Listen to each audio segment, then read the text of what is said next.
Welcome in, and thanks for joining us for the WHHI Daily News, where we strive to bring you more Lowcountry news more often.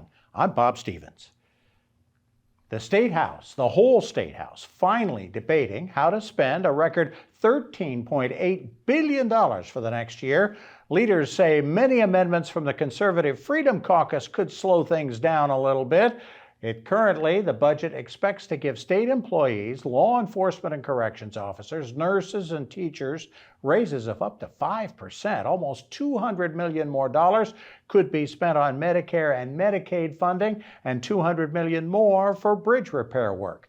The Senate is likely to get the budget sometime in early April. They're hoping to vote on it by the week of April 18th. Someone at Beaufort Academy has found a way for the school to access a $40 million loan from the U.S. Department of Agriculture to develop essential community facilities in rural areas. That's their terminology for it at the Fed level. The loan will help build more classrooms, a student center, a new cafeteria, and a 100-room dormitory at the school over the next couple of years, while also upgrading athletic facilities, technology, and security. The actual cost of the whole project will be over $40 million. Beaufort Academy currently has 340 students, but after the project is finished, it could handle a couple of hundred more. The federal program is targeted to areas with populations under 20,000. The Heritage Classic Foundation now up over $5 million in scholarship awards to our local seniors, with the $200,000 it's handing out this year to 11 Beaufort County seniors from 7 different high schools, including one that's being homeschooled. And those aren't just one-time awards. If the students keep up their success in college, and the $16,000 to $20,000 scholarships can actually roll over for up to 4 years. The foundation is also funding 4 scholarships of $2,500 each to USCB and 2 $1,500 scholarships to TCL. 3 students from Hilton Head High were selected, 2 from Beaufort High, 1 each from Battery Creek, Beaufort Academy, Heritage Academy, Hilton Head Prep, John Paul II, and that homeschooled senior from Bluffton. Speaking of our schools, they're only as good as the parents who support them. Hilton Head High's School Improvement Council must be doing something right.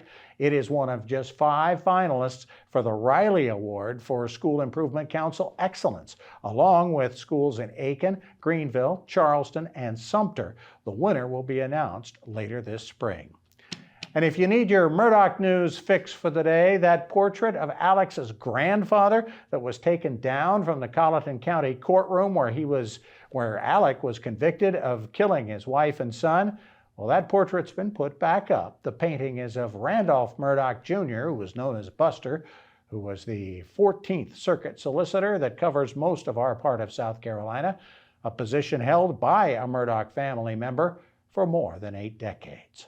For more information on these and other Lowcountry stories, we invite you to visit the sources listed on your screen. A lot of sports activity going on. Our kids are busy this spring. Justin Jarrett catches us up. Hey, it's time for Last Night in the Lowco on WHHI, powered by LowcoSports.com. The May River Sharks baseball team came into the season relying on a number of young players in key roles, but the Baby Sharks have hit the ground running. On Monday, they jumped to number 2 in the most recent Class 4A poll from the South Carolina Baseball Coaches Association, and last night they improved to 7-0 with the 10-6 win at Phillips Simmons. The Sharks built a 7-3 lead behind 4 strong innings from starter Tyson Brasington, and Will Korn closed the door on an Iron Horse rally with 4 strikeouts over the last 1 2/3 innings to earn the save. Elsewhere, Walker Mickelson threw 4 innings of 1-run ball to help Hilton Head Christian Academy stay hot. Forrest Ferry tossed a 2-hit shutout for Patrick Henry, and Nico Martucci earned the win with 3 no-hit innings in relief and went 3 for 5 with an RBI and a run to lead Bluffton past Barnwell in 9 innings. John Paul II's softball team opened its season in impressive fashion last night, spoiling Hilton Head High's home opener as Tevy Mullen struck out 5 over 6 innings and had 2 hits and 3 RBIs, while Shelby Penske was 3 for 4 with 2 runs and 2 driven in for the Golden Warriors. It was also a solid night on the pitch for JP2 as the girls rallied from a 2-0 deficit to earn a draw, and the boys blasted Coastal Homeschool 7-2. Hilton Head High's girls lacrosse team rolled to a 16-4 win over South Effingham, while Beaufort's boys made it 2 in a row with a rout of Islands, and the Seahawk boys tennis team stayed perfect with a 5-2 win over HHCA. For Loco Sports and WHHI, I'm Justin Jarrett. Until next time, go Loco.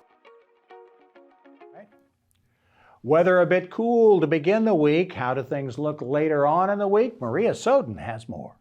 Thanks, Bob. Yep, so taking a look ahead, it does look like we'll see plenty of sunshine the next couple of days, but then we are going to see some storms roll through later in the week.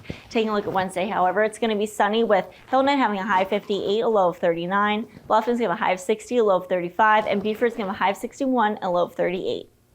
The sunrise for Wednesday is going to be at 7:33 and sunset's going to be at 7:31. Taking a look at the beach tides, low tide's going to be at 10:30 a.m. and high tide's going to be at 3:07 p.m.